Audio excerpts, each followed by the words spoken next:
part of her journey, but cancer didn't define her. So I started thinking about it, how to capture that warmth, that compassion, that amazingly beautiful and iridescent woman. I began to think of her daily life, her habits, her travels, and then it dawned on me. What was the thing she did every day, regardless of where she was, to start her day? And as some of you know this, she watched Sports Center. That was her thing. So in typical Sonja fashion, I decided to take her immense highlight reel and attempt to compile the Sonja Lockie Top 10 plays. At number 10, she was a Pacific Northwest girl. That's what initially drew us together. She loved Oregon and all that Oregon is. She was known to channel her inner Birkenstock-wearing, grunge-band-loving, down-to-earth, sweet organic self. Sonja was not a mainstream kind of girl. She was an off-the-beaten-path kind of girl, and loved to wander the back streets of Portland looking for original treasures. At number 9, she loved her snacks. Everyone who knows her knows this. Her favorites were Cheez-Its, Swedish fish, Smart Food, cheese and crackers, hummus with pita bread, and Twizzlers. Her snackies, as she would lovingly call them, were never far away and always a staple in both her cabinet and mine. Number 8 is her Harley.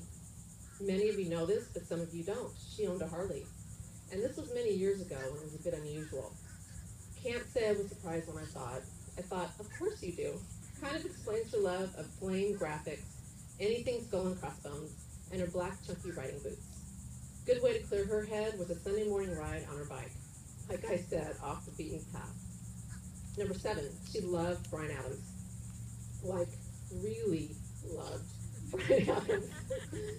She was a self-proclaimed groupie from back in the day, and Julia was along for the ride.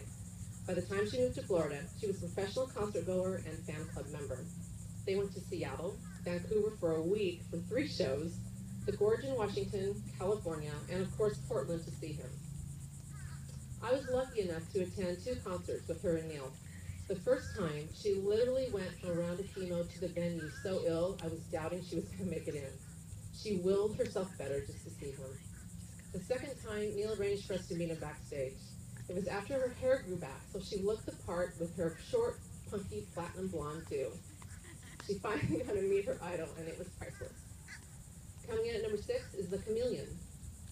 Sonja was comfortable being the girl next door, the ball cap wearing tomboy, or the drop-dead, gorgeous blonde who lit up the room with her infectious smile.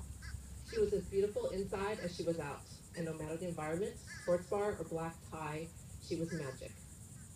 Number 5, the sports fanatic. She loved hanging with the boys and trading fun facts on games, matches, races. Whatever sport was in season, she was on top of it. No trip to New York City was complete without a stop at ESPN Times Square. Because she was an equal opportunity sports enthusiast, she especially liked Kelly Slater, Tony Hawk, and more recently Tim Howard. She knew Chipper Jones's real name. She liked the Lakers, the Braves, the St. Louis Cardinals, and the Portland Timbers. She followed college football and all the major golf tournaments, of course. She loved David Beckham because I did. I would get texts from her. Quick, turn on channel 403, your boyfriend's on. That was Sonja. Sonja was a girl's girl. She believed in girl power, equal opportunity, and loyalty. She knew how to be a great boss and an amazing friend. I think the reason so many of us love her is because she genuinely cared about the people around her. She took the time to get to know you, dig deeper and help. Whether it was a kind word, a touch on the arm, or a shut the door and turn off the cell heart to heart, she knew the value of being a girl's girl. You could trust her with a secret. She wouldn't judge you, and she had your back.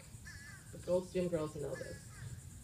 I could always count on her to say something so wickedly funny or cynical and sometimes inappropriate just to make me laugh. She was very funny, which brings me to number 3, her wit. She seemed to be able to see the humor in just about everything, despite the situation. She was a master at customer service, difficult members, stressful situations. Whatever was thrown her way, she handled with grace and humor. Her hilarious, witty quips came quick and hit their mark, and her sarcasm was spot on. One of her favorite pranks was when someone was walking towards her that she playfully didn't want to talk to. She would poke me in the side with her elbow and say, "Quick, go to sleep." Then she would proceed to close her eyes, drop her head to one side, and snore. My little naked mole rat is another quip, but that's a story for another day. At number 2 is finding the man of her dreams. She loved Neil so much she married him twice. I'm not sure what sealed the deal. It was either Neil declaring his undying love for her on a bar stool in the middle of a square grouper, or the numerous, okay, possibly hundreds of times he sang, "I would walk 500 miles," by the Proclaimers. Mind you, it was usually in the middle of the street or outside rooms. She even had one voicemail that she'd saved for years. And the top play is her marriage to Neil and the love of her family. Family was always first for her, always. She was a daughter, sister, aunt, cousin, niece, and wife, all of which she held very near and dear to her heart, and she was exceptional in all her roles. She adored all 6 of her nieces and nephews, Micah, Aspen, Zane, Lakin, Reagan, and Van. I don't know if I got that in the right order or not. I apologize if I didn't. Her sister Shannon and her brother-in-law Darren. She loved having her parents, Bob and live only miles away. I honestly don't know of any parent-daughter relationship that even comes close to the one they had. She gained another family when she married Neil, and also adored her brother and sister-in-law Robbie and Fee, and her in-laws Ronnie and Bill, in addition to the numerous other Scots, both friends and family, that came along with them. So there you have it, my humble attempt at Sonja's highlight reel to the best of my knowledge. I would like to leave you with this. Sonja left a mark on all of us. Look around you. Look at these faces. We are testament to who she was. There's a little piece of Sonja in all our hearts. And for that, I am eternally grateful.